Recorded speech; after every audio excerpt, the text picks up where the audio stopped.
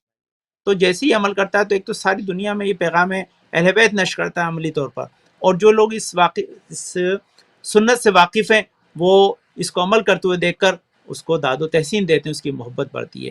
تو یہ چیزیں بہت امپورٹنٹ، جیسے بھی آپ نے اذان ہوئی فوراً ہی وقفہ لیا تاکہ لوگ نماز پڑھ لیں، تو یہ خود اہل بیت کا ایک چھٹے امام نے فرمایا کہ اگر ہمارے چاہنے والوں کو پہچاننا چاہو تو پہچاننے کا ایک وقت نماز ہے، کہ نماز جیسے ہی وقت نماز ہوتا ہے وہ کس طرح سے نماز کی طرف راغب ہوتے ہیں، یہ ان کی پہچان کا ذریعہ ہے۔ تو ایسی بہت سی چیزیں جو اہل بیت کے علوم کو پہنچانے میں مددگار ہوتی ہیں اور ہماری باعث خیر و برکت بنتی ہے۔ اب اس علوم اہل بیت کا اثر کیا ہے؟ تو امام محمد باقر ارشاد فرماتے ہیں انا حدیثنا یحیی القلوب، کہ ہماری حدیثیں، ہمارا پیغام دلوں کو زندہ کرتی ہے۔ تو اگر انسان کے دل زندہ رہیں گے تو اس میں ایمان سلامت رہے گا، وہ اپنی زندگی کو اچھی طرح سے گزار پائیں گے۔ تو اہل بیت کی یہ تعلیمات کا سننا اور اس تک جو ہے وہ رسائی حاصل کرنا، اس تک فہم و ادراک کے ساتھ پہنچنا، یہ ہماری خیر و برکت کا سبب بنتا ہے۔ ایک اور حدیث میں محمد باقر کہتے ہیں کل ما لم یخرج من هذا البیت فهو باطل، امام فرمائے جو کچھ اس گھر سے یعنی اہل بیت کے سے نشر نہیں ہوتا تو وہ باطل ہے۔ اس کا سبب کیا ہے؟ سبب یہ کہ جتنے لوگوں نے دوسرے مذاہب ہیں لیکن انہوں نے بھی اہل بیت سے ہی علوم کو نقل کیا ہے، اور یہ علوم انسان کی خیر و برکت کا سبب بنتے ہیں۔ اور یہاں جو آپ کام انجام دے رہے ہیں یہ کتنی بڑی عبادت ہے، اس کے لیے زکوٰۃ العلم ان تعلمہ عباد اللہ، کہتے ہیں علم کی زکوٰۃ یہ ہے کہ جو اللہ کے بندے ہیں ان تک اس علم کو پہنچایا جائے، اور جب کوئی شے سبحان کسی اللہ، شے سے زکوٰۃ ادا کرتا ہے تو اس کے اندر گروتھ ہوتی ہے، اور آپ ماشاءاللہ اپنے اس چینل کے ذریعے لوگوں تک علوم آل محمد کو پہنچا رہے ہیں، یہ زکوٰۃ علم ادا ہو رہی ہے، اور جب یہ عمل ہوتا ہے تو اس کا ثواب بھی ہے اور اس میں گروتھ بھی ہے۔ آج نہیں تو کل انشاءاللہ یہ ویسے بھی عالمی چینل ہے، اور انشاءاللہ اس میں ناظرین جو ہمارے ہیں وہ جڑیں گے اور اس سے استفادہ کریں گے، اور یہ ہم سب کے لیے نجات اور خیر و برکت کا سبب قرار پائے گا۔ تو اسی طرح سبحان اللہ، بہت ساری فضیلتیں مولا کی، جو آخری چیز جو مشہور چیز ہے کہ جو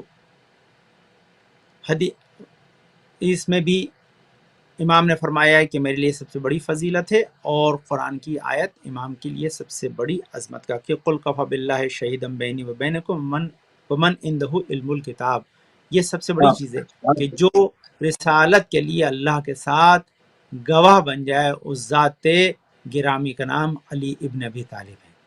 تو اب اس سے زیادہ کوئی فضیلت نہیں ہو سکتی زنا گرامی کی، جو تمام ہے وہ علوم کو اپنے سینے میں رکھتا ہوں، اللہ سے بھی جس نے علوم لیے ہوں، جو وارث علوم رسول بھی ہو، اور انہی کے سے جب سلونی کا سوال کیا جائے تو امام اس کا جواب دیں، تو کس قدر یہ ہمارے لیے علم اور فہم و ادراک تک پہنچانے کا ذریعہ قرار پائے گا۔ تو میں سبحان اگر اللہ، آپ سبحان سوال اللہ۔ اور جو سائل سوال جی ہیں جی جی ان جی سوالوں جی تک جی جی لوگوں جی تک جی تھوڑا سا اور آگے چلیں گے، چونکہ علم کی فضیلت جو قرآن میں ہے اس میں مولا امیر المومنین نے کیا گفتگو کی، مختصراً قبلہ نے آپ کی خدمت میں پیش کی، باقی مزید آگے بڑھیں گے، اور مولا امیر المومنین جو کہ خلیفۃ بلا فصل ہے، خلیفۃ رسول اور خلیفۃ بلا فصل ہے، مولا امیر المومنین کی شخصیت رسالت اور امامت اس طرح سے ہے جس طرح سے یہ دو انگلیاں جڑی ہوئی، اس کے اندر بالکل بھی کوئی فاصلہ نہیں۔ رسالت کے بعد ختم رسالت، ختم رسول کے بعد امامت، مولا امیر المومنین حضرت علی بن ابی طالب علیہ السلام نے جو کہ وارث علم قرآن ہے، صرف رسالت کے ہی وارث نہیں ہیں بلکہ علم قرآن کے بھی وارث ہیں، اس پر میں چاہوں گا قبلہ تھوڑی سی گفتگو فرما دیں کہ وہ کس طرح سے ہیں اور اس کو ہم کس طرح سے دیکھتے ہیں۔ جی، اللہ نے انسان کو جو خلق کیا ہے اسے تمام مخلوقات پہ فضیلت عطا کی ہے، وہ اس لیے کہ خدا نے اسے عقل عطا کی ہے، اور عقل اس وقت تک انسان کی پرواہ نہیں کہ جب تک وہ علوم سے اسے آراستہ نہ کرے. اور مولا کائنات نے تو بہت خوبصورت بات کہی ہے کہ عقل اسی کی پروان چڑھتی ہے، کامل ہوتی ہے جو حق کی پیروی کرے. اور رسول نے اسی طرف اشارہ کر دیا، حق ما علی و علی ما حق، علی حق کے ساتھ ہے، حق علی کے ساتھ ہے. یعنی جو مولا کائنات کی پیروی کرتا ہے وہ عقل کو اپنی پروان چڑھاتا ہے، تکمیل تک پہنچاتا ہے. ہاں، تو یہ انسان سبحان اگر چاہتا ہے کہ جو اسے اشرف المخلوقات ہونے کا درجہ ملا ہوا ہے یہ عقل کی بنا پر، اور عقل جتنی پروان چڑھے گی اس کا درجہ نگاہ قدرت میں بلند ہوگا. تو اس کے لیے حق کی پیروی ضروری ہے، اور یہ حق ہی کا پیغام سنایا جا رہا ہے تاکہ انسان اس سے اپنی زندگی کو بہتر سے بہتر بناتا چلا جائے. کیونکہ جب مولا کائنات کی پیروی کی جاتی ہے، ان کی اطاعت کی جاتی ہے. جو پروگرام آپ کا بہترین چل رہا ہے ماشاءاللہ قلب باز صاحب کے ساتھ کہ نہج البلاغہ کی روشنی میں جو بہترین تعلیمات مولا کائنات سے لوگوں کو بہرور فرما رہے ہیں، یہ ہماری باعث سے خیر و برکت ہے. اور جو علماء خدمت کر رہے ہیں وہ خدمت انہی تک نہ رہ جائے، پوری کائنات کے گوشے گوشے تک جائے. یہ عمل آپ لوگ انجام دے رہے ہیں. میرے بھائی چینل سے خدا انشاءاللہ ان تمام کار خیر میں آپ کو شامل رکھے.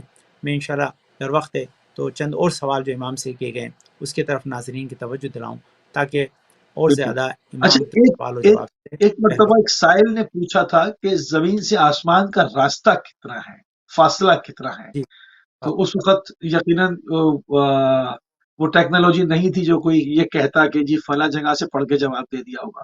میں چاہوں گا کہ اس وقت مولا جی امیر المومنین نے اس ممبر سلونی سے اس کا کیا جواب دیا تھا، وہ اگر پیش فرما دیں پھر ہم آگے بڑھتے جی جی ایک اور سائل تھا جس نے اٹھ کر کوفہ کی جو ہے مسجد میں جب 19 لوگوں نے 19 سوال کیے تھے، اس میں ایک سائل کا سوال یہی تھا کہ مولا بتائیے کہ زمین سے عرش تک کی دوری کتنی ہے.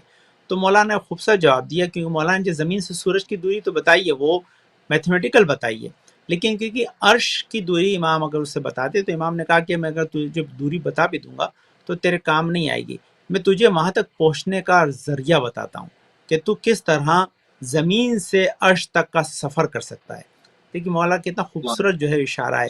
تو اس نے کہا مولا بتائیے کہ زمین سے پھر عرش تک کا فاصلہ کیسے طے کیا جاتا ہے. دوری سے زیادہ بہتر ہے کہ میں فاصلہ طے کروں. دوری کسی کو پتہ اور جا نہ سکے اس کا فائدہ کیا ہے، لیکن دوری کا پتہ نہ بھی ہو اور رسائی حاصل ہو جائے، وہاں تک پہنچ جائے تو اس کے لیے سب سے زیادہ مفید ہے. اس لیے مولانا نے بتایا کہ جو کوئی خلوص، یہ کہ خوبصورت جواب دیا مولانا.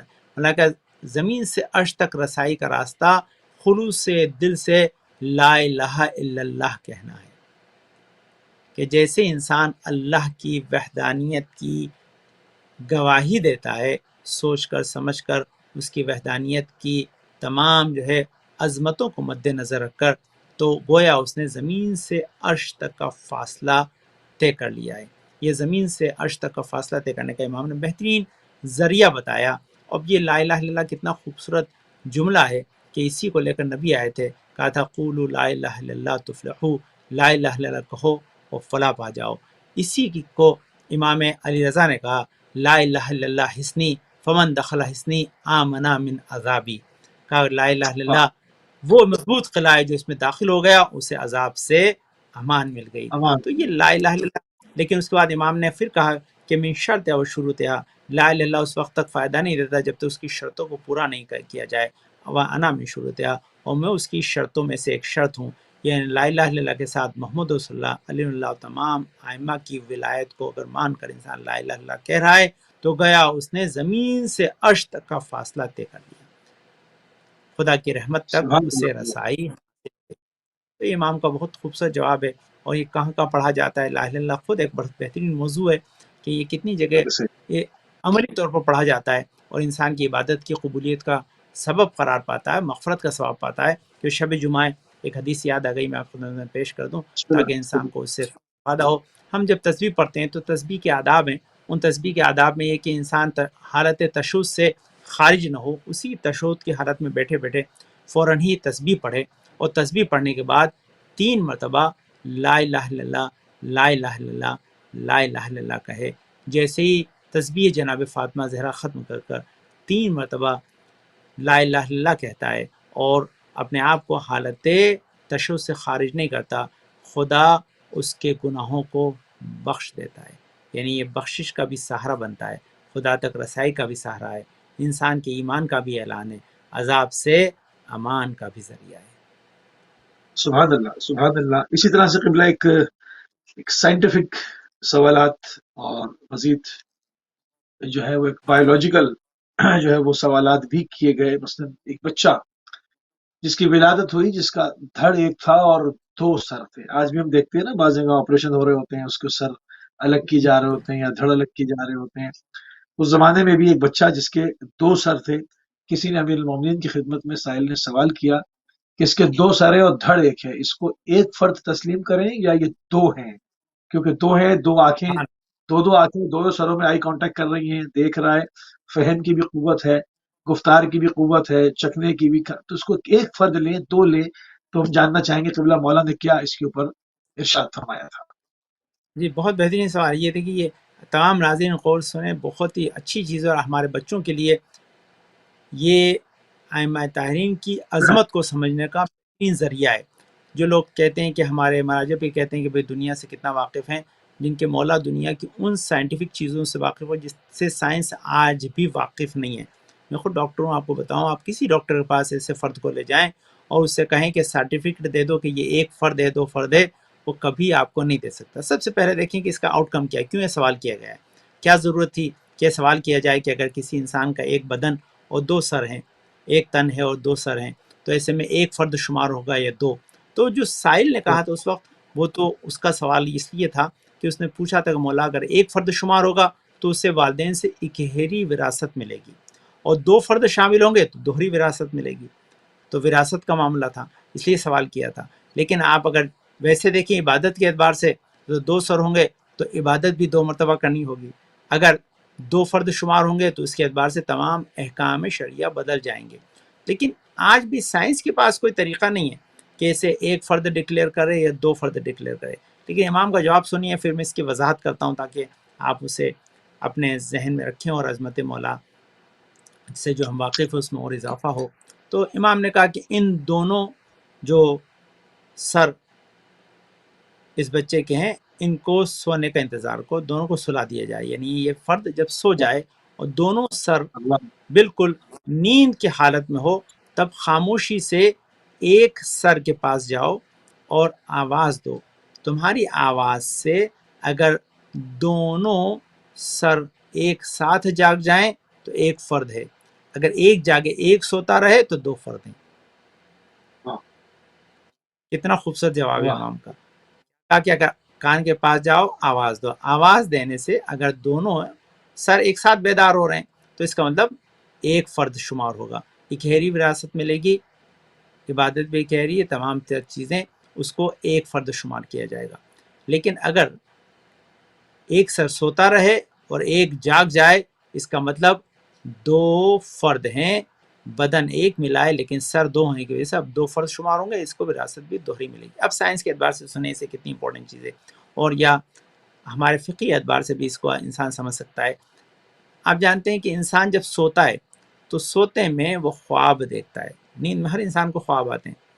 تو یہ خواب کیا چیز ہے؟ تو نیند پہ پوری ایک مجلس ہے سائنس پہ میری، بہت امپورٹنٹ۔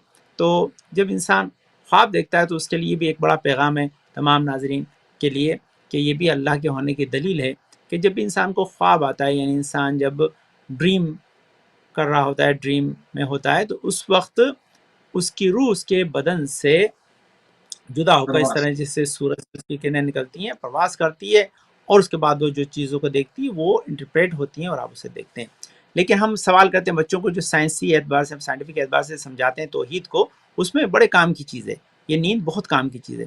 تو اس میں بتاتے ہیں کہ بھائی یہ بتاؤ کہ جب تم خواب دیکھ رہے تھے تو تم نے دیکھا؟ بولے ہاں دیکھا۔ کلرفل دیکھا؟ بولے ہاں کلرفل دیکھا۔ دوسرا یہ کہ تمہیں سنائی دیا؟ بولے ہاں سنائی دیا۔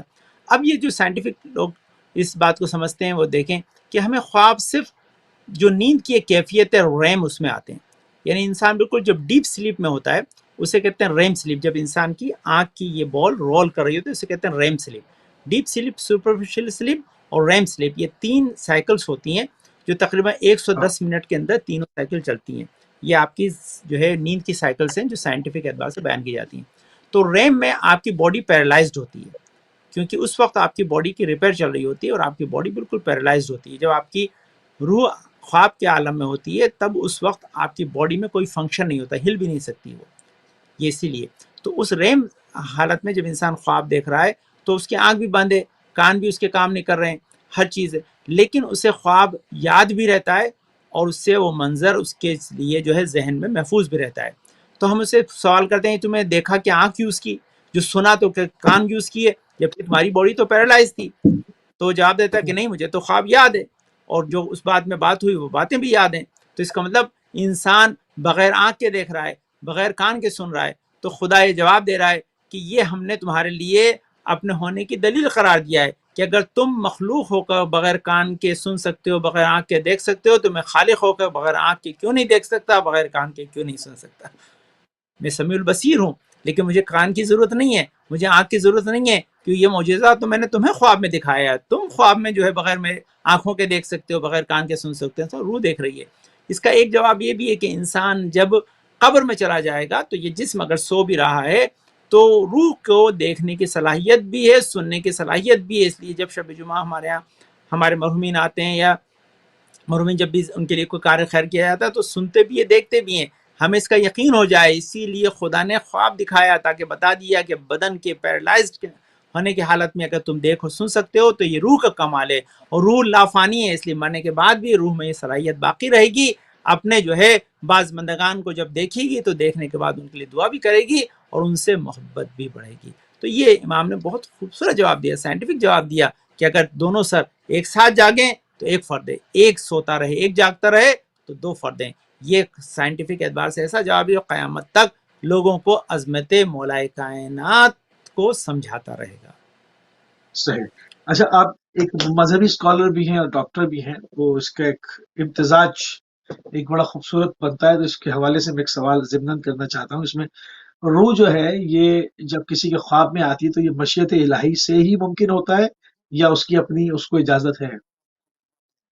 ہاں جی، روح جو ہے روح جو خواب کے سلسلے میں ہے تو خواب تو انسان کا ایک نیچرل پروسیس ہے، لیکن بعض چیزیں جو انسان پہ کشف ہوتی ہیں حالت خواب میں، جو حقیقی خواب ہوتے ہیں وہ مشیت الہی پہ مبنی ہے کہ خدا کسی خاص نیک بندے کو کوئی چیز بتانا چاہتا ہے تو اس کے لیے وہ خواب کا سہارا لیتا ہے. تو بہت سے خواب مشیت الہی سے ہوتے ہیں. اس کی دلیل میں خود قرآن ہے، اور قرآن کے لیے اللہ نے اپنے نبیوں پر وحی کا جو سلسلہ جاری کیا وہ 3 صورت میں تھا. ایک ڈائریکٹ کلام تھا جیسے جناب موسیٰ سے یا رسول خدا سے معراج میں کیا گیا، یا کوہ جو ہے وہ ماؤنٹ سنائی پہ جا کے یا کوہ نور پہ جا کے جناب موسیٰ کلام کیا کرتے تھے. یا دوسری طرف جو ہے ڈائریکٹ کلام تھا. دوسرا یہ کہ جبرائیل کے واسطے سے، اور تیسرا خواب کے ذریعے. تو جناب ابراہیم کو خواب دکھایا تھا اپنے بیٹے کے ذبح کرنے کا، تو یہ مشیت الہی سے تھا. ایسے ہی کہا جاتا ہے کہ جب اللہ اپنے بندوں کو کوئی مصیبت یا آنے والے حالات سے آگاہ کرنا چاہتا ہے تو وہ انسان کو خواب کے ذریعے الہام کرتا ہے، یا اس کے لیے پیغام ہوتا ہے تاکہ وہ اپنے آپ کو محفوظ رکھ سکے یا اسے خوشخبری دی جا سکے. تو نیک لوگوں کو اس کے ذریعے سے آئندہ کی باتوں کو بتایا جاتا ہے. خواب کا ایک بہت بڑا چیپٹر ہے، بہت بڑا ایک ڈسکشن ہے. بہت سے علماء اس پہ ایکسپرٹی رکھتے ہیں اور وہ بتاتے بھی ہیں، بلکہ اس پروگرام بھی آپ کر سکتے ہیں. تعبیر خواب پہ ہمارے معصومین سے بہترین چیزیں جو بیان کی گئی ہیں، اور بہت سے لوگ اس کے لیے سننا بھی جاتے ہیں کہ کون سا خواب دیکھا تو اس کی تعبیر کیا ہوتی ہے، خواب کون سے سچے ہوتے ہیں کون سے جھوٹے ہوتے ہیں. لیکن یقین اس پر جو آپ کا سوال ہے کہ کیا اس میں مشیت الہی شامل ہے، تو بعض موقع پر یقین تو ہوتی ہے اور اس کے ذریعے خدا انہیں اچھی چیزیں بتانا چاہتا ہے. بالکل صحیح. اچھا، تو ان جو جوابات مولانا امیر المومنین نے دیے سائلین کو، اس کا جو ہے وہ رہتی دنیا تک جو اثر ہے اس حوالے سے آپ کیا دیکھتے ہیں؟ مطلب آج تک وہ سوالات، وہ جوابات، وہ اثرات، اس کو بالکل تازہ و زندہ دیکھتا ہوں. اور اس کے اندر بلکہ جب مولانا امیر المومنین کو نہیں پاتا تو ایک پیاس کو بھی محسوس کرتا ہوں کہ کاش کہ سینے میں جو انسانوں کے سوالات ہیں اور روز جنم لیتے ہیں اس کو بجھانے کے لیے وہ ایک بیکراں سمندر بھی ہوتا. کاش کہ اس وقت پوچھ سکتے کہ انسان ارتقاء کی منازل طے کر رہا ہے، لوگوں کے پاس سوالات ہیں، انفارمیشن کا دور ہے، ایک سائنسی دور ہے، مگر ہم ان چیزوں سے محروم ہیں. اس کے اوپر، اس کے اثرات کے اوپر میں چاہوں گا تھوڑی سی گفتگو فرما دیں. بالکل. تو مولا نے جو سوالات ان سے کیے گئے ان کے جوابات دیے، یہ اس بات کی دلیل تھی کہ جو لوگ اس وقت فہم و ادراک رکھتے تھے اس کے اعتبار سے سوال کر رہے تھے، لیکن مولا کے جواب ان کے سوالوں کی ضمن میں نہیں تھے، بلکہ آنے والی دنیا تک پیغام پہنچانا چاہتے تھے۔ اس لیے مولا نے جو جواب دیے وہ اس علم کی روشنی میں تھے کہ جو اللہ اور رسول سے مولا کائنات کو ملا تھا، اور اس علم کو دنیا تک پہنچا کر یہ بتا رہے تھے کہ اللہ نے جو علوم کا خزانہ ہمارے ذریعے انسانوں تک پہنچایا ہے، اگر تم اسے حاصل کرنا چاہتے ہو تو ہمارے در پہ چلے آؤ، ہم تمہیں ان علوم سے آراستہ کریں گے۔ تو یہ جوابات قیامت تک رہیں گے، کیونکہ وہ اس حقیقت میں مبنی ہے کہ جس کے لیے کوئی اور در تلاش نہیں کیا جا سکتا، یا کہیں اور اس قسم کا علم میسر نہیں آئے گا۔ جس حدیث پڑھی تھی کہ جو کچھ بھی اس گھر کے علاوہ ہو وہ باطل ہے، جو اس گھر سے صادر ہوتا ہے وہی حق ہے جو ہدایت کی منزل پر ہے۔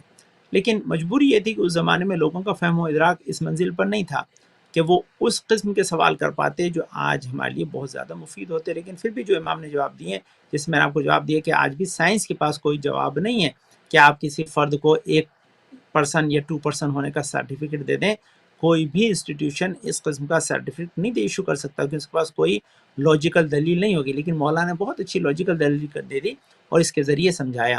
جو آپ نے سائنس کے سلسلے میں سوال کیا تھا، میں جب ایک مجلس میں پڑھا تھا وہاں ڈاکٹرز بھی بہت سارے تھے، خود میں ڈاکٹر ہوں، تو وہاں پیڈیاٹریشین تھے، جو ایک مشہور سوال مولا سے کیا گیا تھا جو اکثر ممبروں سے ہمارے پڑھا جاتا ہے کہ 2 مائیں آئیں، ایک کا بیٹا تھا ایک کی بیٹی تھی، اور ایک نے کہا کہ یہ بیٹا، دونوں یہ کہہ رہی تھیں بیٹا میرا ہے، کوئی بیٹی کو لینے کو تیار نہیں تھا، جبکہ ایک رحمت تھی ایک نعمت تھی۔ آج تو خیر بہرحال ہمارا بچے جب بیٹا ہو جاتا ہے تو بیٹی کے لیے بھی دعا کرواتے ہیں، اور دعا ہمارے دونوں کے لیے ہوتی ہے۔ یہ بہت اچھا زمانہ بدل رہا ہے کہ دونوں کو ہمارے یہاں بالکل ایک ہی نگاہ سے دیکھا جا رہا ہے، دونوں کی عظمت کے لوگ قائل ہیں۔ زمانے کے اندر یہ اب بہت ہی بہترین تبدیلی آئی ہے، اور ہم نے اپنے سماج میں سب جگہ دیکھی ہے کہ بیٹی کو بھی اتنی ہی اہمیت دی جا رہی جتنی بیٹے کو۔ لیکن اس زمانے بہرحال یہ سوال کیا گیا کہ دونوں بیٹی کی طالب تھیں، تو ایسے میں مولانا نے جو جواب دیا وہ سائنٹیفک جواب تھا اور بہت ہی امپورٹنٹ ہے، جبکہ اس وقت کوئی ایکوپمنٹس نہیں تھے، کوئی طریقہ نہیں تھا، لوگوں کو بالکل اس کا پتہ نہیں تھا کہ اس ذریعے سے بھی پہچان ہو سکتی ہے کہ بیٹا کس کا اور بیٹی کس کی ہے۔ مولانا کا ان کے دودھ کو لے کر وزن کیا جائے، جس کا دودھ سنگین یا بھاری ہے اس کا بیٹا ہے، اور جس کی جو ہے وہ جس کا دودھ ہلکا ہے اس کی بیٹی ہے۔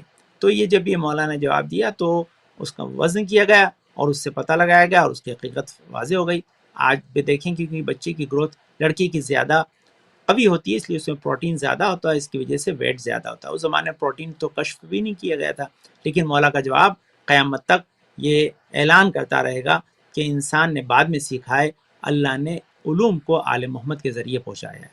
تو یہ بہت امپورٹنٹ سوال ہے، لیکن میں اگر 1 منٹ ہے تو ایک خوبصورت بات آپ سناتا ہوں۔ میں نے جب مجلس میں پڑھا تو ایک بچے نے مجھ سے سوال کیا کہ بتائیے کہ یہ تو بات بہت اچھی ہے، مولانا جواب دے دیا، ایک ماں کا بیٹا اور بیٹی تھی، دودھ کا وزن الگ الگ تھا، لیکن اس نے سوال بڑا ٹیپیکل کیا۔ اس نے کہا کہ بتائیے کسی کے ٹوین ہوں اور آغوش سے ماں ہی کے جو ہے وہ بیٹا اور بیٹی دونوں متولد ہوں ایک ساتھ ٹوین کے طور پر، تو پھر دودھ کا کیا ہوگا؟ تو اب دیکھیے یہ ایک ڈاکٹر سوال کیا تو میں نے اس کا جواب دیا، بہت خوبصورت جواب، سنیے۔ اب تمام ناظرین اپنے اپنے اطراف میں جہاں ایسی کیفیت میں کوئی آپ کو میسر آئے ملے تو آپ جا کے تحقیق کیجیے۔ میرا جواب ہے ایسے میں خدا لطف بیٹے کے اعتبار سے کرے گا، یعنی دودھ جو ہے وہ بیٹے کے اعتبار سے ہوگا، چاہے بیٹی کو قوی غذا ملے اور بیٹی قوی بنے، لیکن خدا بیٹی کی وجہ سے بیٹے کے حق کو ضائع نہیں کرے گا، بلکہ بیٹے کے اعتبار سے دودھ کے وزن کو یا اس میں پروٹین کی مقدار کو زیادہ رکھے گا، اور بیٹی کو اگر ایکسٹرا مل رہا ہے تو کوئی حرج نہیں ہے۔ ایسے میں اکثر دیکھا گیا ہے کہ جہاں ٹوئنس ہوتے ہیں، میں نے ہمارے یہاں 3 یا 4 مثالیں ہیں، میں نے چاروں کو دیکھا، اس کے بعد اس کی روشنی میں جواب دیا کہ خدا نے لطف کیا، اور وہاں پر جب بیٹا اور بیٹی ساتھ پیدا ہوتے ہیں تو بیٹی زیادہ قوی ہوتی ہے، کیونکہ وہ اس دودھ سے نشو و نما پا رہی ہے کہ جو عکس میں زیادہ پروٹین والا ہے۔ تو یہ مولا کا جواب اس بات کے اوپر دلیل ہے کہ آج بھی جو مولا نے جواب دیا تھا اس کا اثر کائنات میں نظر آتا ہے، جو حق کی بالکل گواہی دیتا ہے کہ مولا کے پاس جو علم تھا وہ بے قرار علم تھا، اس کا کوئی بھی دوسرا مثل نہیں ہے۔ صحیح۔ اچھا، اس پر ایک ضمن سوال میں بھی کر لوں، وہ جو 2 سروں کے اوپر آپ نے بات کی تھی، اگر کسی کے جی 2 سر ہیں تو میڈیکلی پوائنٹ آف ویو سے ایک ساتھ جاگتے ہیں یا الگ الگ جاگتے ہیں؟ ہوتا کیا ہے وہی مولانا پریکٹس میں کہا. کیا ہے؟ ہاں نارملی اگرچہ دو فرد ہیں تو دو الگ، ایک سوئے گا ایک جاگے گا. اگر اکثر ہم نے دیکھا ہے کہ دو فرد ہی شمار ہوتے ہیں، کیونکہ جن 3-4 جگہ پر جب ایسے کیسز ہم نے دیکھے ہیں تو اس میں دھڑ جو ہے وہ اس طرح سے جڑا ہوتا ہے کہ اس کے اندر آپ کو 2 قلب بھی ہوتے ہیں اور اس کے بعد ایک سے زیادہ جو ہے اعضا ہوتے ہیں. لیکن کیونکہ بدن کے وہ اعضا جو وائٹل آرگنس نہیں ہیں، اگر جڑ گئے تو جدا بھی کیا جا سکتا ہے. لیکن اگر جو وائٹل آرگن جو ہے وہ نہیں ہے تو پھر جدا کرنا ممکن نہیں ہوتا. بعض اوقات ایسا ہوتا ہے کہ سر 2 ہیں دل 1 ہے، تو لیکن سر کے اعتبار، روح کے اعتبار سے 1 یا 2 فرد شمار ہوتے ہیں. وہ جدا کرنا، آج کل سائنس بہت ایڈوانس ہے اور اس میں سرجری کے اعتبار سے جدا کرنا ممکن ہوتا ہے، لیکن وہ جدا اسی وقت کرتے ہیں جب وائٹل آرگنس کافی مقدار میں دونوں کے ڈیولپ ہو چکے ہوں. اگر نہیں ہوتے تو پھر وہ ساتھ ہی رہنے دیتے ہیں، جدا کرنا ممکن نہیں ہوتا. تو ہر ایک کیفیت میں اب الگ اگر ڈائگنوس. دو سر ہیں تو 2 ذہن ہو گئے نا، تو پھر اس میں آپس میں اختلاف بھی ہو سکتا ہے. بہرحال اس پہ ہاں تو وہ یہ بات کی اور بات الگ نکل جائے گی. اگر 2 فرد ہیں تو بالکل ہوگا. 2 فرد ہوتے ہیں تو الگ جاگیں گے، الگ سوئیں گے. لیکن کیونکہ یہ قدرتی ایک نظام ہے، کیونکہ وہ دیکھیے یہ بھی ایک چیز ہے، سنیے گا اس کو بھی، کہ یہ تمام جو چیزیں آتی ہیں یہ بھی انسانی جو ہے وہ خامیاں اور اپنی غلطیوں کی وجہ سے ہوتی ہیں. یہ نہیں کہ قدرتی اعتبار سے شے. یہ بھی ایک بہت ہی الگ ڈسکشن ہے کہ خدا تو خالق خیر ہے، خالق شر نہیں ہے. اگر کہیں کوئی چیز مشکل ہے یا کوئی ہینڈیکیپ بچہ پیدا ہو رہا ہے تو یقینی طور پر اس بات کو ہمیں تسلیم کرنا ہوتا ہے، یا ہم اسی پہ عقیدہ رکھتے ہیں کہ اس میں یا تو انسانوں کی خطا ہے یا اس ایٹماسفیئر اور ماحول کی وجہ سے یہ کیفیت پیدا ہوئی ہے.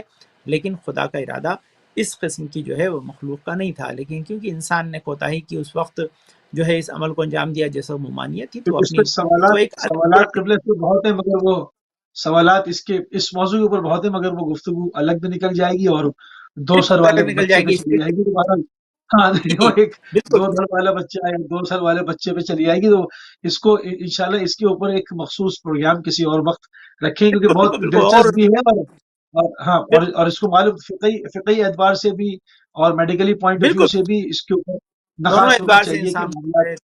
ہاں کہ اگر کہیں پر ایسا معاملہ پیش آتا ہے تو یہ معاملہ ہے کیا، اور جنرل نالج کے لیے جاننے میں کیا حرج ہے. تو تھوڑی سی بات کو آگے بالکل بہت بڑھاتے ہیں. ابھی ہمارے پاس 15 منٹس موجود ہیں، یعنی کہ 15 منٹ. ماشاء اللہ. تو آپ کی موجودگی سے جی استفادہ کرتے ہیں. قبلہ جو سائلین میں سے 3 کا ذکر آپ کر چکے تھے، 19 جی جی سائلین نے سوال کیا. جی میں جی چاہوں گا وہ جی گفتگو تھوڑی سی جاری فرمان. جی میں آپ کو چند اور جو ہے امام کے جو خوبصورت سوالات ہیں، جوابات ہیں، ان میں سے ایک اور سوال جو ہے وہ پیش کرتا ہوں تاکہ لوگ اس سے استفادہ کریں. مولا سے ایک سوال کیا گیا تھا، بہت ہی امپورٹنٹ سوال تھا کہ مولا بتائیے کہ روح کی غذا کیا ہے. تو یہ سوال کرنے والے نے یہ نہیں پوچھا کہ بدن کی غذا، تو بدن کی غذا سب لوگ استعمال کرتے ہیں، اور روح کی غذا کیا ہے. اور روح کی غذا اس لیے ضروری ہے کہ اگر بدن کو غذا نہ ملے تو وہ کمزور ہو جاتا ہے اور اپنی فعالیت سے محروم ہوتا ہے، یا وہ امر انجام نہیں دے پاتا کہ جو اسے دینے چاہیے، کیونکہ اس میں ضعف لاحق ہو گیا ہے. تو ایسے میں روح اگر کمزور ہو جائے گی تو پھر وہ ان امور کا انجام نہیں دے پائے گی کہ جس سے انجام دینے کی توانائی اس میں ہونا چاہیے. تو امام سے جب روح کے لیے غذا پوچھی تو امام نے یہ 3 چیزیں اہم بتائیں کہ روح کی غذا کیا ہے. تو پہلی چیز کا امام نے بتایا کہ وہ ذکر جو زبان سے زیادہ دل تک اثر کرے وہ روح کی غذا ہے. تو بہت خوبصورت ہے کہ انسان، اب دیکھیے تمام جگہ آپ نماز پڑھتے ہیں، توجہ سے پڑھیں گے تو یہ ذکر ہے اور روح کی غذا بن جائے گا. آپ نے دعائے کمیل پڑھی، آپ دعائیں پڑھتے ہیں، یہ سب وہ شے کہ جو اذکار ہیں جو ہم کرتے ہیں، اٹھتے بیٹھتے جو لوگ ذکر خدا میں جن کی زبانیں لگی رہتی ہیں وہ اصل میں اپنی روح کو غذا فراہم کر رہے ہوتے ہیں. تو یہ بہت ہی خوبصورت امام کا جواب تھا کہ وہ ذکر جو انسان کی زبان سے دل تک اثر پہنچا دے یا دل تک جس کی رسائی ہو وہ روح کی غذا ہے. دوسرا پھر امام نے بتایا کہ روح کی غذا کیا ہے. 3 چیزیں امام نے بتائی ہیں. دوسری چیز یہ روح کی غذا ہے وہ توبۃ النصوح، گناہ کے بعد اللہ کی بارگاہ میں سچے دل سے پلٹنا بھی روح کی غذا ہے. یہ بھی روح کو تقویت دیتی ہے. انسان کا غلطی کر کے پشیمان ہو جانا بھی روح کی غذا ہے۔ اور تیسرا جو امام کا جواب تھا یہ بھی بہت خوبصورت ہے، پھر اس کی ذرا سے وضاحت کرتا ہوں۔ تیسرا امام کا جواب تھا کہ پہلا تھا کہ جو ذکر زبان سے دل تک پہنچ جائے، دوسرا جو توبہ انسان کو برے کاموں سے روک لے، تیسرا وہ واعظ و نصیحت جو انسان کو خیر کی طرف لے آئے، یعنی وہ پند و نصیحت جو انسان پہ اثر کرے، یہ بھی روح کی غذا ہے۔ تو میں آپ کے لیے بہت بہترین چیز کہہ رہا ہوں، اسے روکے سنیے گا اور انشاءاللہ محفوظ رکھیے گا۔ آپ جو ماشاءاللہ یہ مختلف علماء کو بلا کر پند و نصیحت اور واعظ و نصیحت لوگوں تک پہنچاتے ہیں، یا اس میں روح کی غذا فراہم کر رہے ہیں تاکہ لوگوں کی روح سالم رہے تو ان میں عبادت کی توانائی باقی رہے گی۔ تو یہ جو گفتگو ہے اس کے ذریعے اس میں ہم روح کی غذا فراہم کرتے ہیں۔ تو یہ پند و نصیحت یا واعظ و نصیحت جو انسان کے دل پہ اثر کرے اور کار خیر کی طرف اسے راغب کر دے، یہ بھی روح کی غذا ہے۔ تو انسان کا ذکر جو دل تک پہنچے، توبہ جو انسان کو برے کاموں سے روک لے، پند و نصیحت جو انسان کو نیکی کی طرف راغب کرے، برے کاموں سے روک لے، یہ روح کی غذا قرار پاتی ہے، روح کی تقویت کا سبب قرار پاتی ہے۔ جو چیز روح کو قوی کر دے وہ انسان کو دنیا آخرت میں سرخرو کرتی ہے، کامیابی سے ہمکنار کرتی ہے، اس بدن کو خیر کی طرف لانے میں مددگار ہوتی ہے۔ جن کی روح قوی ہوتی ہے وہ بہت زیادہ توانا انسان ہوتے ہیں، وہ صبر و تحمل سے کام لیتے ہیں، ان کے اندر قوت دفع بھی ہوتی ہے اور ساتھ ساتھ جذابیت کی قوت بھی ہوتی ہے کہ وہ لوگوں کو اپنی طرف ملتفت کرتے ہیں، لوگ ان سے محبت کرتے ہیں۔ تو اپنی روح کو انشاءاللہ ہمیشہ ایسی غذاؤں سے کہ جو اس کو شاداب رکھتی ہے سیراب کریں تاکہ ہماری زندگی میں خیر و برکت جاری و ساری رہ سکے، ہماری روح زندہ رہے، سالم رہے، کہ روح کا جو ہے زندہ رہنا ہی اصل میں زندگی ہے۔ لیکن بہت سے لوگ زندہ ہیں لیکن روح مردہ ہو جاتی ہے، بہت سے لوگ مرنے کے بعد بھی ان کی روح زندہ رہتی ہے، کبھی مرتی نہیں ہے۔ وہ اس معنی میں کہ خدا نے صلاحیت دی ہے کہ اس کے بعد بھی اپنے اہل و عیال سے مرتبط رہے، ان کے لیے خیر و برکت کی دعا کرتے رہے۔ بہت خوبصورت، بہت خوبصورت۔ میں چاہوں گا قبلہ بھی ہمارے پاس تقریباً 9 منٹ ہیں، ہم 2 سائلین کو ان کے سوالوں کو اور جی اس میں شامل کریں تاکہ زیادہ سے زیادہ لوگ استفادہ کریں۔ بالکل بالکل، میں ایک بہت ہی بہترین سوال ہے مولا کا، میں اسے آپ کو پیش کرتا ہوں، بلکہ وہ 2-3 سوال تھے، اس کا میں مجموعاً پیش کرتا ہوں تاکہ وہ آپ کے بسم کام اللہ۔ آئیں گے۔ بہت ہی خوبصورت شے ہے یہ مولا سے سوال کیا ہے، مولا بتائیے کہ جو انسان کے اوپر مشکلات پڑتی ہیں یا انسان سختیوں سے دوچار ہو جاتا ہے، تو ایسی مشکلات اور سختیوں سے مقابلے کا طریقہ کیا ہے؟ آج کے دور میں اکثر لوگ مشکلات کا سامنا کرتے ہیں، کوئی نہ کوئی انسان کے سامنے چیلنجز رہتا ہے، چاہے وہ فزیکل ہو، چاہے اکنومیکل ہو، چاہے مینٹل ہو۔ تو ایسے میں ہم کس طرح سے ان مشکلات کا سامنا کریں؟ تو امام سے 2 مرتبہ سوال کیا گیا، امام نے اس کے 2 مختلف جوابات دیے، لیکن کیونکہ وقت کم ہے تو میں چاہتا ہوں کہ دونوں سوالات کے جوابات کو ایک ساتھ جو ہے وہ جمع کر کے آپ کے سامنے پیش کروں تاکہ انسان اس سے استفادہ کر سکے۔ یہ بہت امپورٹنٹ چیز ہے کہ ہم کبھی بھی نروس بیک گراؤنڈ میں جائیں، یا ہمارے کو جو آج دنیا میں ایک بہت بڑا جو ہے مسئلہ پیش ہے کہ لوگ مشکلات میں گھرنے کی وجہ سے اپنا اوسان کھو دیتے ہیں، یا وہ نروس بریک ڈاؤن کا شکار ہو جاتے ہیں، یا مینٹل اسٹریس اتنا بڑھ جاتا ہے کہ وہ اس کی وجہ سے نیگیٹو سوچنے لگتے ہیں اور سائیکولوجیکلی ڈپریشن میں چلے جاتے ہیں۔ تو انسان ڈپریشن میں نہ جائے، اس کے لیے مولا کا جواب بہت امپورٹنٹ ہے۔ تو مولا نے سب سے پہلا کہا کہ کسی بھی مشکل کو ایک ساتھ جمع نہ ہونے دو، اسے تقسیم کر دو۔ تو اب امام نے خود تقسیم کا ذریعہ 5 چیزیں بتائیں مولانا، میں پانچوں آپ کو عرض کرتا ہوں جتنا آپ پاس وقت ہے 8-9 منٹ میں، تاکہ لوگوں کے لیے انشاءاللہ مفید ہو، پھر کبھی ہوگا تو انشاءاللہ اس پہ الگ سے گفتگو کریں گے۔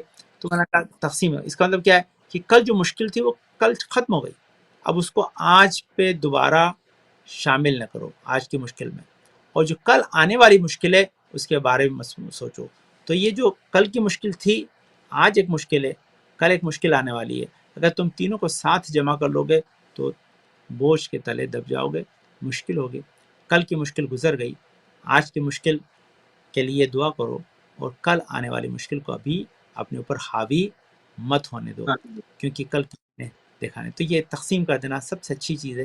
انسان اکثر جو ہے وہ سائیکولوجیکل ڈپریشن ہوتا ہے اس لیے کہ انسان ایک سائیکل میں پھنس جاتا ہے، اور دوائیں آپ کو سلا دیتی ہیں جو سائیکولوجیکل کل ڈپریشن کے شکار لوگوں کو دی جاتی ہیں تاکہ ان کا یہ جو سرکل ہے اسے بریک سائیکل کیا سے جا باہر آ سکے. جائے. امام نے ہاں سرکل سے باہر آئے. تو امام نے خود ہی کہا کہ اگر تم مینٹلی ذرا سا اپنے آپ کو ایکسرسائز کرو گے تو اپنے آپ اس سرکل سے باہر آ جاؤ گے کہ کل کی مشکل. اب امام نے کہا اب یہ سوچو کہ جو مشکل تمہیں پڑی اس سے بڑی مشکل کے بارے میں سوچو, یہ مشکل تمہیں چھوٹی لگے گی. تو یہ بہت امپورٹنٹ چیز ہے کہ آج انسان بیمار ہو گیا, کورونا کے اندر انسان کا جاب چلا گیا یا کوئی اور مشکل ہو گئی, تو جب جاب چلا گیا تو جاب تو گیا لیکن انسان تو باقی ہے, کل پھر جاب مل جائے گی. خدا نخواستہ انسان چلا جاتا تو پھر جاب کا کیا ہوتا. تو یہ ایک بڑی مشکل کو اگر آپ انسان مد نظر رکھے گا تو اس کی چھوٹی مشکل ہو جائے گی اور اس کو تحمل کر لے گا, اس کے لیے مشکل پیش نہیں آئے گی. بچوں کا ایکسیڈنٹ ہو جاتا ہے گاڑی کا, پریشان ہو جاتے ہیں, ڈپریشن میں چلے جاتے ہیں, تو بھائی گاڑی کو لگی, آپ کا بدن تو سالم ہے, خدا خاصہ بدن کو لگی ہے تو جان تو سالم ہے.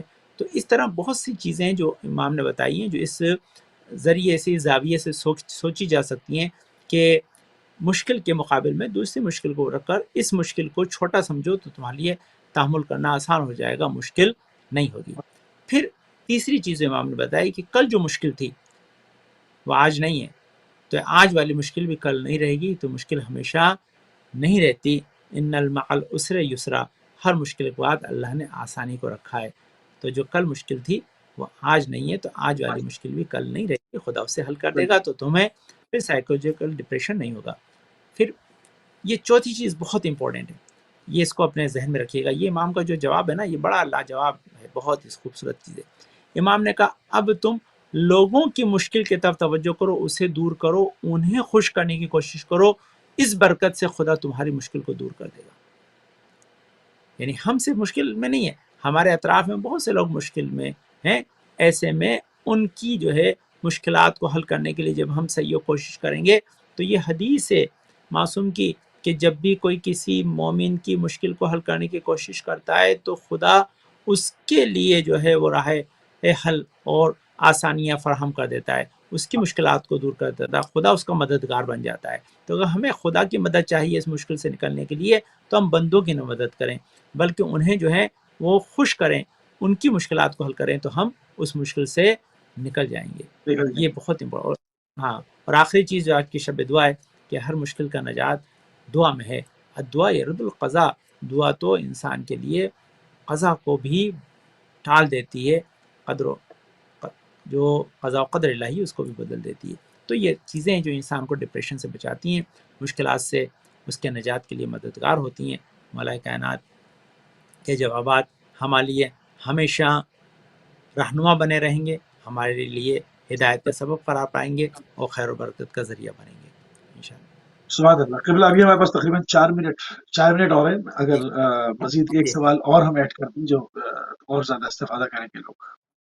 جی بالکل, میں آپ کی خدمت میں یہ ایک سوال اور جو بہت مولا کا خوبصورت سا سوال ہے میں آپ کی خدمت سے پیش کرتا ہوں تاکہ ہم اس سے بھی استفادہ کریں, کہ امام کے بہت ہی خوبصورت سوال ہیں, خوبصورت جواب ہیں, اور یہ ہماری باعث خیر بنتے ہیں, تاکہ انسان سے اپنے وہ نیگیٹو سوال آپ خدمت میں پیش کرتا ہوں تاکہ اسے بھی اپنے ذہن میں رکھیں کہ وہ سعد ابن ابی وقاص جو تھا اس وقت کھڑا ہو جو امام نے سلونی کا دعویٰ کیا تھا, اور اس نے ایک سوال کیا کہ یہ بتائیے کہ میرے سر میں بال کتنے ہیں.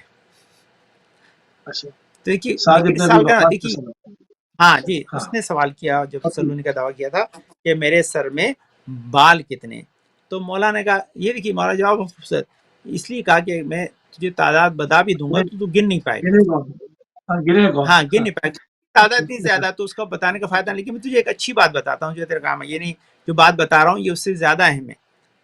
وہ کیا بتایا کہ تیرے ہر بار میں ایک شیطان ہے, اور ایک پیغام دیا کہ تیرا فرزند میرے فرزند کا قاتل ہوگا. یہ امام نے جواب دیا کہ میں وہ بات بتا رہا ہوں کہ جو تجھے معلوم نہیں ہے, لیکن تو میرے علم کے بارے میں سوال کر رہا ہے, تو میں تجھے وہ بات بتاتا ہوں جس سے تجھے یقین آ جائے کہ مجھے تیرے سر کے بالوں کی تعداد کا بھی پتہ ہے. امام نے اس تعداد کو بتایا ہے. ایک مرتبہ جو ہے وہ معاویہ بن ابی سفیان کے ساتھ مولا کائنات تھے, تو کہیں بیٹھے ہوئے تھے, تو اس وقت اس نے سوال کیا تھا کہ بتائیے کہ رسول یہ بتا دیتے تھے کہ درخت پر جو کھجوریں لگی ہوئی ہیں ان کا وزن کتنا ہے, تو مولانا کہ میں وزن کے ساتھ میں تعداد بھی بتا سکتا ہوں. تو فوراً کہا کہ کیا تعداد, تو کہا 1004 ہیں. تو اس نے فوراً تروائی اور گننے لگے, 1003 تھی. تو اس نے کہا ایک کم ہے. بولے مولانا کا ایسا نہیں ہے. تھوڑی دیر میں دیکھا کہ جو لوگ گن رہے تھے اس کے بعد ایک کھجور پڑی ہوئی تھی, تو مولانا نے جو تعداد بتائی تھی اتنی نکلی, نہ ایک کم نہ ایک زیادہ. یہ بتا رہا تھا کہ اگر امام عدد بھی بتا دیں گے تو وہ غلط نہیں ہوگا, لیکن کیونکہ قافلے تمہارے لیے گننا مقبول ایک نہیں ہے اس قافلے لیے کے نہیں بتا رہے. ایک قافلے کے لیے بھی تو ایسا ہوا تھا کہ مولانا نے تعداد بتائی, جی جی کم ہے, انہوں نے کہا جی ابھی راستے میں آ رہا ہے, وہ پہنچ جائے گا, جی پچھڑ گیا ہے. جی مولا کے بہت سے ایسے واقعات ہیں جس میں عادات کے اعتبار سے مولانا نے جو ہے جوابات دیے ہیں, وہ بالکل درست نکلے, کبھی غلط نہیں ہو سکتے, کیونکہ مولا کائنات کا علم جو ہے وہ علم لدنی ہے, اس میں کسی بھی قسم شک و شبہات کی کوئی گنجائش اچھا, ہے ہی کوئی نہیں. کوئی ان مولا امیر المومنین کے مقابلے پہ بہت سارے لوگ ہر زمانے میں لائے جاتے رہے, کسی صاحب کا جی جی کلام ہے کوئی اس قابل کے پیش کیا جا سکے, کوئی ایسی شخصیت دیکھتے ہیں اب علمی میدان میں؟ نہیں, سلون کے دعویٰ کرنے والے تو لوگ تھے, بہت سے لوگوں نے دعویٰ کیا, لیکن دعوے کے بعد انہیں منہ کی کھانی پڑی. کوئی بھی انسان ایسا نہیں تھا کہ جو اس معیار کے اوپر جو ہے وہ کھڑا اتر سکے. یہ صرف طور امتیاز صرف مولا کائنات ان کے اولاد ہی کا ہے کہ ان سے جب سوال کیا جاتا تھا تو ہمیشہ درست جواب دیتے تھے, کبھی ویٹ نہیں کرتے تھے. بلکہ کسی نے مولا کو ایڈوائس بھی دی تھی خلفاء میں سے کہ آپ تو فوراً جواب دے دیتے ہیں, تھوڑا سوچا کریں. تو امام نے سوال کیا تمہارے ہاتھ میں انگلیاں کتنی ہیں؟ تو پانچ. اس نے کہا 5. بولے سوچا نہیں. تو بولے سامنے کی چیزیں, بولے جس طرح تمہارے لیے انگلیاں سامنے کی چیزیں, سارے علوم ہمارے لیے سامنے کی چیزیں. یا علی, یہ سب علوم سبحان اللہ. ہمارے لیے, جیسے تمہارا ہاتھ کی انگلیاں بتانا مشکل کا کام نہیں ہے, اسی طرح تمہارے سوال کا جواب دینا ہمارے لیے مشکل چیز نہیں ہے, کیونکہ ہمارے پاس تمام علوم کا ذخیرہ ہے کہ جس کی روشنی میں تمہیں جواب دیتے ہیں. تو یہ کیونکہ سبحان سوال و اللہ. جواب پہ تھا, ایک آخری حدیث پیش کر دیتا ہوں کہ سوال و جواب کے سلسلے میں جو رسول کی حدیث ہے کہ علم خزانہ ہے اور سوال اس کی چابی ہے. اگر تم سوال کرو گے تو علم کے خزانے سے تمہیں گوہر ملیں گے.